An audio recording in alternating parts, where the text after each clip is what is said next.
تو کیا آپ جانتے ہیں کہ رمضان کے 30 روزے رکھنے سے ہمارے شریر پر کیا اثر ہوتا ہے؟ اس پر جاپانی سائنسدان نے ایک بڑی کھوج کی ہے جس کا جاننا ہر مسلمان کے لیے بے حد ضروری ہے۔ جاپانی بایولوجسٹ یوشونوری اشومی ایک سائنسدان ہے جن کو 2016 میں میڈیسن پر نوبل پرائز دیا گیا۔ ان سے جب پوچھا گیا کہ آپ نے کون سی ایسی چیز بنائی ہے جس کی بنا پر آپ کو دنیا کا سب سے بڑا انعام نوبل پرائز دیا جا رہا ہے، تو انہوں نے کہا تھا کہ میں نے کینسر کی ممکنہ دوا کھوج لی ہے، اور اس بات پر دنیا نے بڑے پر انداز میں ان کی کاوش کو سراہا اور مبارکباد دی گئی۔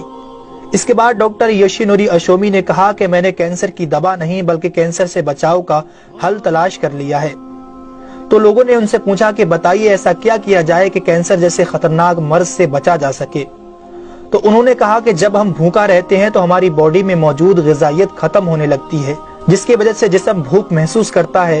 اگر اس بھوک کے دوران جسم تک کھانا نہ پہنچے تو ہمارا جسم بھوک کی شدت کی وجہ سے اپنے اندر موجود ان زہریلے سیلز کو کھانا شروع کر دیتا ہے جو کینسر کا سبب بنتے ہیں۔ اس عمل کو میڈیکل کی لینگویج میں آٹوفیگی کہا جاتا ہے۔ اگر آپ چاہتے ہیں کہ آپ کا جسم ایسے بیمار سیل سے پاک ہو تو آپ کو بھوکا رہنا چاہیے۔ جب ایسے سیلز مرنا شروع کر دیتے ہیں تو کینسر کا پرسنٹیج کم ہو جاتا ہے۔ اس کے بعد جاپانی سائنسدان سے پوچھا گیا کہ انسان کو سال بھر میں کتنے دن بھوکا رہنا چاہیے کہ اس میں کینسر نہ پایا جائے؟ تو انہوں نے کہا کہ اگر 20 سے 25 دن کم سے کم اور 9 سے 10 گھنٹے بھوکا رہا جائے تو اس کی باڈی ایسے تمام زہریلے سیلز کو کھا جائے گی اور اس میں کینسر نہیں ہوگا۔ اے میرے پیارے رب کریم، آج ہمیں سمجھ آیا کہ مومن پر روزے کیوں فرض کیے گئے، اور آج مجھے اس احادیث پاک کی بھی سمجھ آ گئی جس میں آپ صلی اللہ علیہ وسلم نے فرمایا کہ ہر شے کی زکوٰۃ ہے اور جسم کی زکوٰۃ روزہ ہے۔ سبحان اللہ! میں قربان جاؤں ایسے سچے دین پر جس نے عبادت کے اندر بھی بیماریوں کا علاج رکھا ہے۔ دوستو، اسلام وہ دین فطرت ہے جو زندگی کے ہر شعبے میں راہ اعتدال کی تعلیم دیتا ہے۔ اس لیے آج نہ صرف مغرب میں زیادہ کھانے کو ناپسند کیا جاتا ہے بلکہ اسے انسانی صحت کے لیے بھی نقصان دہ سمجھا جاتا ہے۔ اللہ تعالیٰ نے اپنے پیارے محبوب حضرت محمد صلی اللہ علیہ وسلم پر وحی نازل فرمائی، کھاؤ پیو اور حد سے نہ بڑھو، بے شک وہ حد سے بڑھنے والوں کو پسند نہیں فرماتا۔ اس کے علاوہ حضرت ابو ہریرہ رضی اللہ تعالیٰ عنہ سے روایت ہے کہ رسول اکرم صلی اللہ علیہ وسلم نے ارشاد فرمایا، کھاؤ پیو اور پہنو اور خیرات کرو بغیر فضول خرچی اور تکبر کیے۔ دوستو، انسان کو کھانے کی صرف تھوڑی سی مقدار کی ضرورت ہے جو انسانی جسم میں توانائی پیدا کر سکے، جتنی توانائی انسانی زندگی کے لیے ضروری ہے، اور جس سے اس کی صحت اچھی رہے اور وہ اپنی روزمرہ کی ذمہ داریاں پوری کر سکے۔